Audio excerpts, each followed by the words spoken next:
Salut les amis et bienvenue dans cette nouvelle vidéo. Aujourd'hui, comme vous le voyez, on va parler du Kaira Pro pour la Xbox et de la Wolverine V2. Le Kaira Pro, si vous vous rappelez bien, il était présent dans mon top casque pour justement la console Xbox.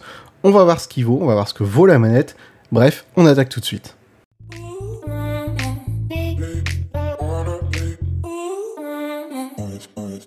Et on commence avec justement le casque. Donc là, la boîte, classique chez Razer, hein, comme on disait déjà pour d'autres produits, noir, des touches de verre, la photo du produit, ça c'est pour le côté avant, avec le gros logo Razer, et le nom, clairement identifiable, quoi, avec tout de suite indiqué que c'est pour Xbox, hein, on le retrouve partout. Et à l'arrière, les indications techniques sur le produit. Plus d'infos sur le micro, sur le type d'écouteur, toutes les infos que vous avez besoin de savoir avant d'acheter. Sur ce produit, on nous précise qu'on a une garantie de 2 ans. Je le précise cette fois parce que vous allez voir après, il y a un élément un petit peu choquant.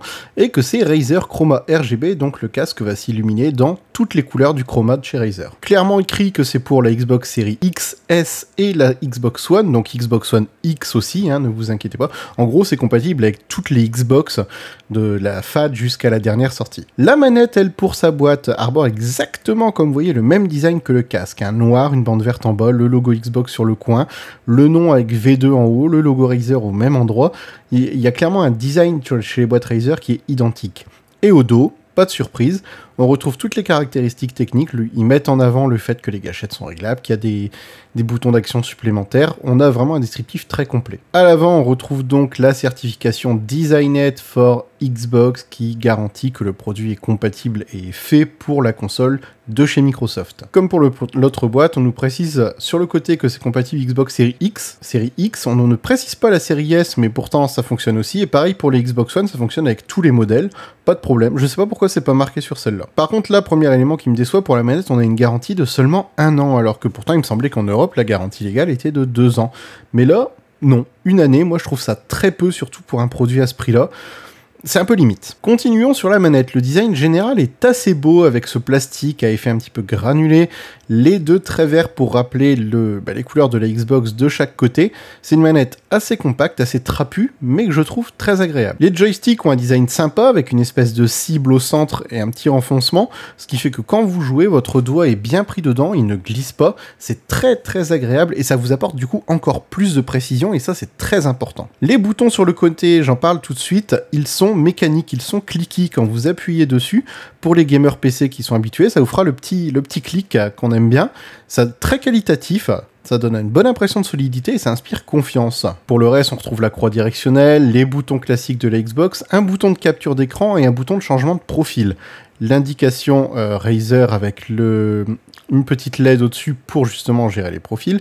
Et le bouton Xbox qui a les mêmes fonctions que sur la manette d'origine. À l'arrière, on va retrouver des petits crans pour pouvoir régler les gâchettes. Alors, il y a seulement une position, verrouillée ou déverrouillée. En gros, vous pouvez avoir soit une gâchette courte, soit une gâchette classique. On est habitué à plus de positions avec la manette Elite. Là, il y en a 2. Bon, c'est déjà bien qu'il y en ait, hein, attention. Surtout qu'à l'arrière, comme vous voyez, en plus de ces gâchettes, on a 2 gâchettes supplémentaires, la M1 et M2, qui sont, comme toute la manette, on le verra plus tard, entièrement programmables. Vous mettez ce que vous voulez dessus. C'est très bien placé. C'est facile d'accès avec le doigt. Personnellement, ça ne m'a pas gêné, en tout cas, avec la taille de main que j'ai. Et je trouve ça mieux presque que des gâchettes situées sous la manette. En parlant justement du dessous de la manette, elle est texturée. Les poignées sont en caoutchouc. Ça...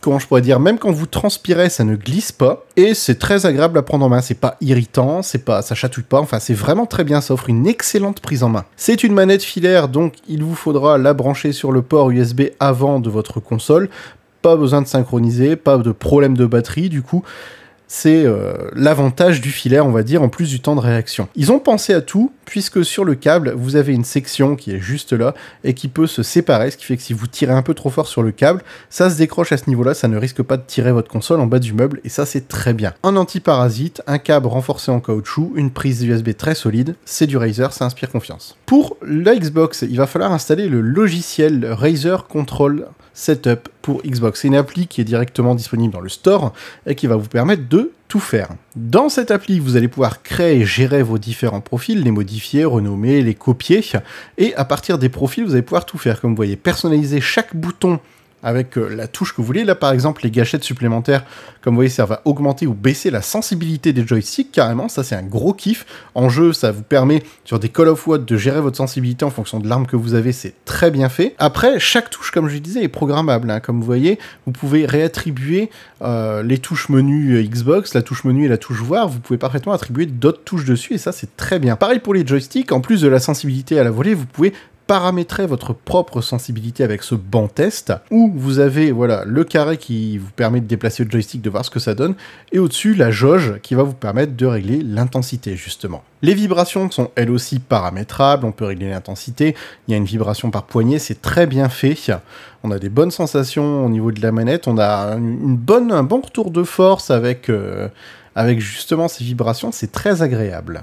On passe maintenant au casque, justement, au Kaira Pro, qui est livré avec un micro-bonnette détachable, un câble gainé renforcé avec un petit système d'attache, donc le câble servira à le recharger, hein, vous l'avez bien compris, puisque c'est un casque sans fil. Dès le déballage, on nous informe que c'est conseillé du moins de mettre à jour le firmware du casque, donc pour ça, vous pouvez le brancher à votre PC, aller sur internet, ou passer par le navigateur internet de la console. Au niveau du design, c'est très propre, on retrouve une gravure avec Razer marquée sur le dessus, c'est un casque qui de toute façon va être très sobre, avec un excellent niveau de finition. On a deux écouteurs qui sont de forme ovale, qui sont maintenus de chaque côté par une espèce de pince, ça donne un bon aspect de solidité, c'est en plastique, mais c'est de bonne qualité, en tout cas ça inspire confiance par rapport à d'autres casques Razer que j'ai eu, celui-là ne me semble pas avoir de soucis de fragilité. Les axes au-dessus sont en métal, ça c'est rassurant également. Le petit point agréable et désagréable que je trouve, ce casque, comme vous voyez, a un espace vert, en fait, la partie verte, c'est la mousse de confort, donc ça vient s'appuyer sur le dessus de votre tête,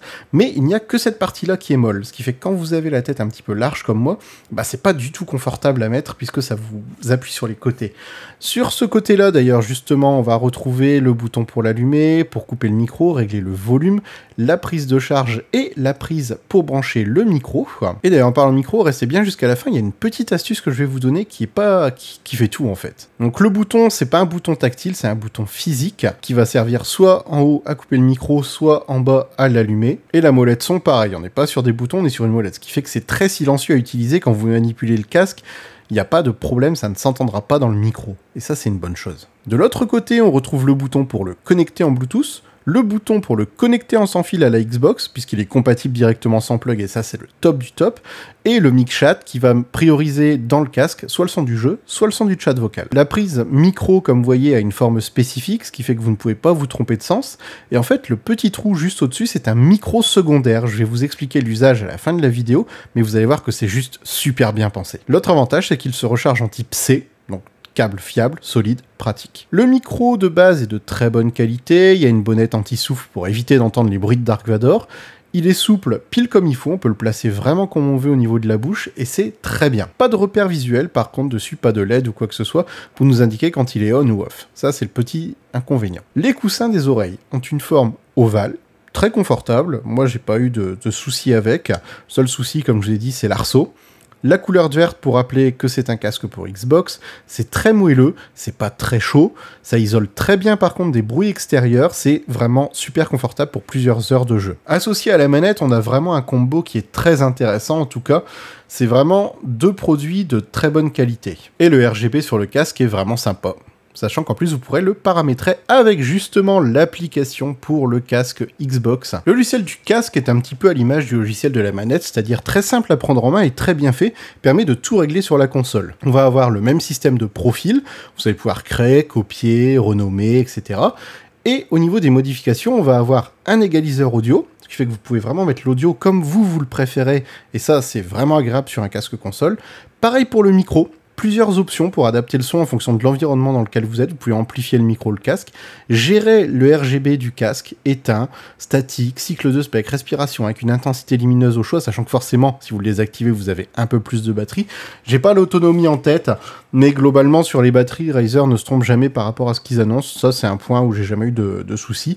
Et bien sûr, le réglage de la veille pour savoir quand couper le micro, enfin, quand couper le casque, pardon, après une inactivité. Toutes les options sont là, ça va à l'essentiel. Il n'y a pas besoin de plus pour le réglage, c'est largement suffisant et il a surtout une excellente qualité de son sur la console. Moins sur le téléphone, mais ça je vous en parle juste après. Ouais les amis, donc là, je m'enregistre avec le téléphone pour faire la conclusion et le micro relié en Bluetooth au téléphone. Comme je disais, la qualité de son du casque est excellente sur la console.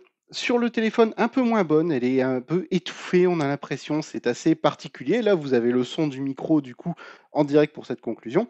La manette, extrêmement bien, extrêmement confortable, extrêmement bien conçue, extrêmement bien pensée, extrêmement optimisée. Par contre, elle est un poil trop chère pour ce qu'elle propose. Moi, c'est une manette clairement que je verrais plus en dessous des 100 euros, même en dessous des 90, plutôt qu'au-dessus comme elle est actuellement.